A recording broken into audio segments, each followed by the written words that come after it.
When I was informed about this very important occasion and that it was about young people, I did not hesitate because I am aware of the power of the young people of our republic. And as I have said lately, that the single biggest asset that we have as a nation is our human capital.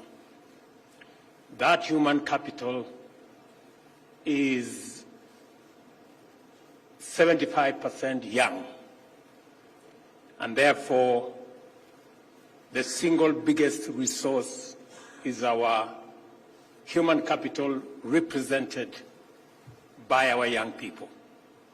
And that is why I am very happy this morning to join you in witnessing another milestone in digital transformation journey of the banking and financial sector. This occasion is indeed unique because what is being launched goes beyond the regular offerings of our local fintech. Fingo Africa application aims to become Africa's first youth-centered and purely digital bank. Ecobank, a large banking institution with Pan-African footprints, has set out to leverage digital fintech and diversify its product offering, and thus attract a young generation of digital clientele. I want to tell my good friend Jeremy and the Ecobank team very big congratulations for believing in our young people. To satisfy this emerging cohort of Generation Z and post-millennial clients, institutions have to get capacity to adapt effectively and efficiently at all levels and across enterprises. This calls for boldness and resolve to embrace but pioneering technologies and transformative innovations. This is why I consider this exciting collaboration between Ecobank and Fingo Africa to be a big deal. It brings together the most potent ideas in today's dynamic entrepreneurial universe: the youth, ICT, innovation, and fintech.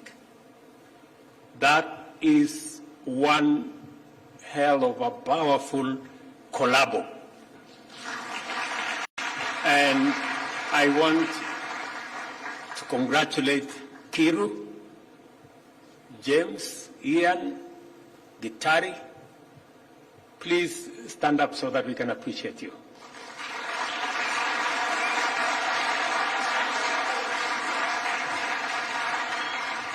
Looking at these young people, this is the face of our new investors, of our new entrepreneurs, and of our new business people. Congratulations again for making the Kenyan youth proud. Tafadhali ketini. As you know, the government of Kenya is undertaking its youth-oriented employment creation commitments as well as ambitious digital economic agenda. Our entire bottom-up agenda for economic transformation is aimed at creating tens of millions of new jobs to absorb many young, skilled Kenyans who graduate from our tertiary institutions every year, and to radically enhance the productivity of our labor. We see these twin undertakings to comprise the most fundamental interventions necessary to stimulate sustained economic growth, increase incomes and wealth, and reduce inequality. I say this firmly because, as I told you earlier, it is our human capital. It is the young people of our nation. And that is why yesterday I launched a new funding mechanism for our higher education, both in our TVETs and in our universities. Because to sharpen our human capital, to equip our young people with what it takes to be productive, to be effective, is for us to have an education system that is accessible, that is of high quality, but also that is relevant.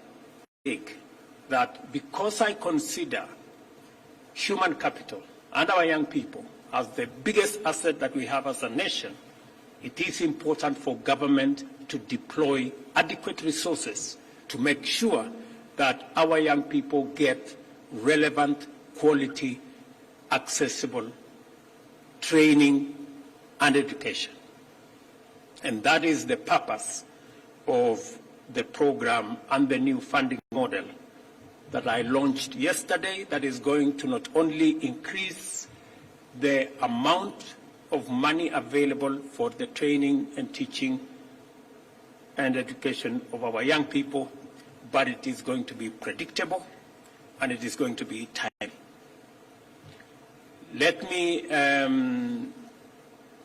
thank this collaboration between Ecobank and Fingo Africa.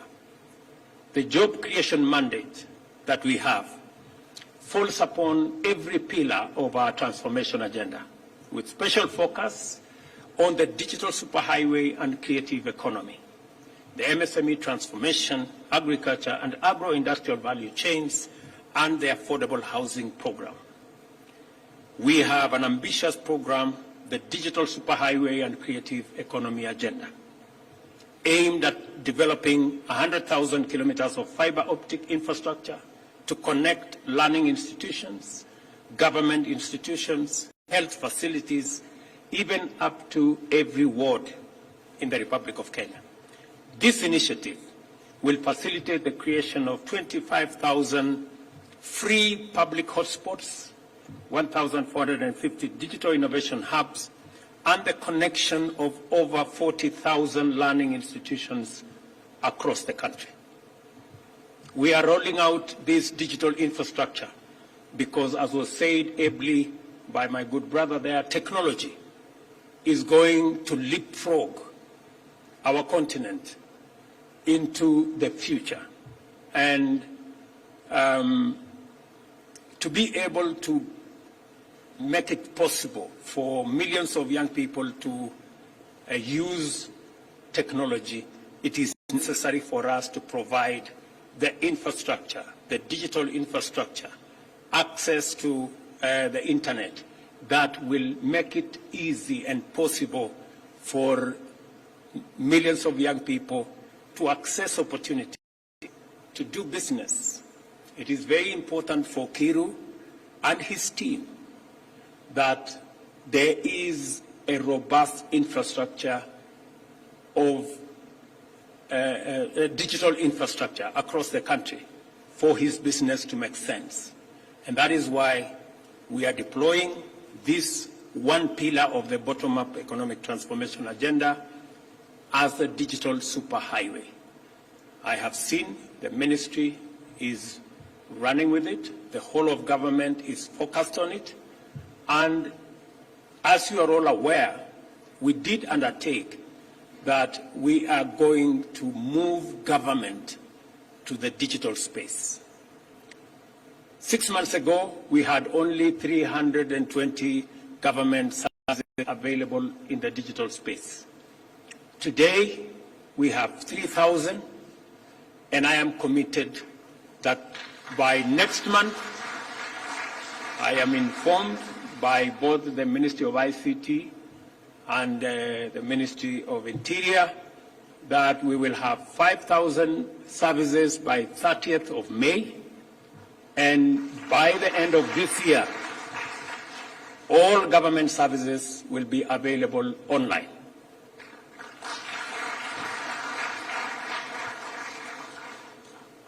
And I mean all government services, including marriage and divorce, maybe. so that government can become much more efficient, government can become much more effective, government can become much more transparent, and government can become much more accountable. We can get rid of pilferage, we can get rid of corruption, we can get rid of inefficiency, we can get rid of unnecessary queues and unnecessary visits to government offices, because government services will be available online, and you can access government services from the comfort of your office or your home, or even as you travel around the country. It is my commitment that that is where we want to take Kenya.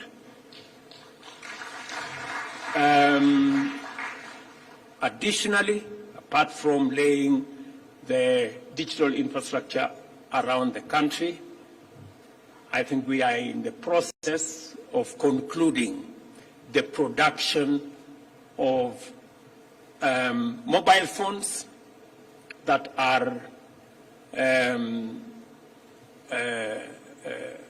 enabled, smartphones, let me just put it that way, smartphones and smart gadgets that will be produced in Kenya that are G5 enabled, so that from the comfort of your phone, using your phone, you can be able to not only transact, you can also, and we want to make it available at less than $40. We want to make it available at less than 5,000 shillings as we drive the costs down. So I have some very good news for you, Kiru. Your app will be going places.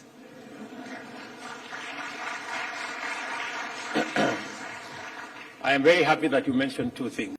In both national and county governments, currently 3,000 services are available on the e-Citizen platform, and by June 30th, we plan to onboard 5,000 services. We are also working on our government ICT core systems to ensure a fully digital government. The digital transformation agenda is a robust institutional framework which consists of well-developed policies and legislation. We have the National ICT Policy, the Kenya Startup Act, Data Protection Act, Digital Economy Blueprint, and the Computer Misuse and Cybercrimes Act. They all define the broad direction of Kenya's ambition to consolidate its position as a globally competitive ICT innovation and digital enterprise hub. Our policy framework duly recognizes technology as a primary driver of structural change of our global economy, and specifically provides for the facilitation and regulation of financial technology to promote transactional efficiency, enhance security, and protect private data. In addition to this, the Konza Technopolis, an ongoing Vision 2030 flagship project, is going to be a world-class smart city powered by a thriving ICT ecosystem, taking advantage of superior infrastructure and business-friendly governance. Nearly $1 billion have been committed to the project. As a result, significant infrastructure milestones have been attained on the way to delivering a dedicated ecosystem for the incubation of startups, digital and technological innovations, and a global hub for major corporate investments in ICT, life science, and engineering. I will be launching, by the way, in the Konza Technopolis, our first ever Kenya Open University. I hope we will partner with our good friends so that we can make training of software engineers a first course in our Kenya Open University, so that we can build the body and numbers in our engineering space that will facilitate the uptake of technology, provide the ecosystem for us to leapfrog our young people into opportunities, into into jobs and into other spaces that will improve their lot. I heard Kiru speak about people to leave if you have to get opportunity. Kiru, the good news here is that working with the Ministry of ICT, the whole of government has been mobilized. Part of the reason why we are spreading and we are expanding infrastructure around technology, around digitization, the entire fiber optic backbone that we are working on, is so that millions of young people can have access to internet and technology. And they don't have to leave their villages, they don't have to leave their homes. They can work from there and get and access opportunities anywhere in the world. The digital job ecosystem is huge, and you don't have to travel, you don't have to leave. You can access those opportunities and jobs from the comfort of your village. We are determined to prove that M-Pesa was not a flash in a pan. In a few short years, the world will become familiar with Kenya and its Silicon Savannah as a digitally advanced, industrially competitive global hub of transformative innovations. It is therefore highly encouraging to observe the emergence of a disruptive new entrant into Kenya's busy fintech space.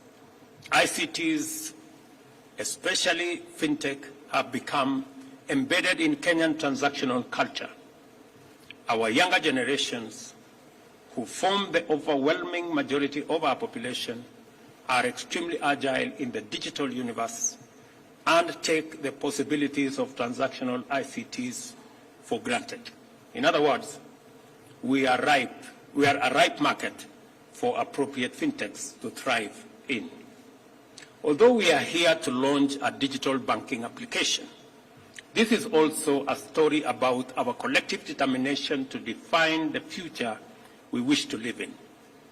The youth, the digital economy, and innovation are all terms that speak to the abundant possibilities that lie in the future and the urgent imperative to begin our quest now. And without a doubt, Fingo Africa has come to the right space, to the right place, and at the right time. I join other well-wishers in congratulating the founders of Fingo Africa on your fine accomplishment. I also welcome your entry into the Kenyan fintech market and wish you great success in exceeding the expectations of millions of young people who will be your customers. And really, really wish you, Kiru, and your team, Ian here, and Gitari and James, and your other collaborators, my very best as you show the direction to millions of our young people and provide the possibilities that exist in our nation by pointing the young people of our nation in the right direction. You do not have to be old, you do not have to be white, you do not have to have gray hair, you do not have to have a port, you just need to have a working, functioning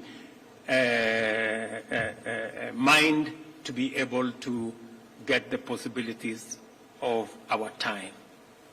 Congratulations to all of you. I have come here deliberately to stand with these young people so that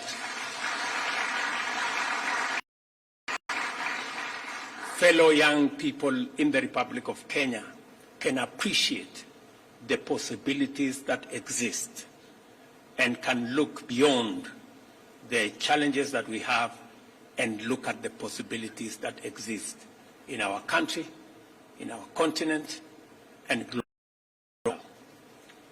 Congratulations again as I declare Fingo Africa officially launched. and I am told it should be Fingo Africa, powered by Ecobank. So let me say one more thing, and speaking to the Pan-African nature of this collaboration between Fingo and Ecobank, that Kenya will be championing, because we already are, the consolidation of the African market within the framework of the Africa Continental Free Trade Area, because in that consolidation of that market exists great opportunity for our continent. And as we do that, we must also build the ecosystem that is going to support the coming together of the African people, of the African market, so that we can begin the journey to contribute our share in African trade, in Africa entrepreneurship, and also making it possible for the millions of young people in this continent. We are the youngest continent. We are the continent of the future.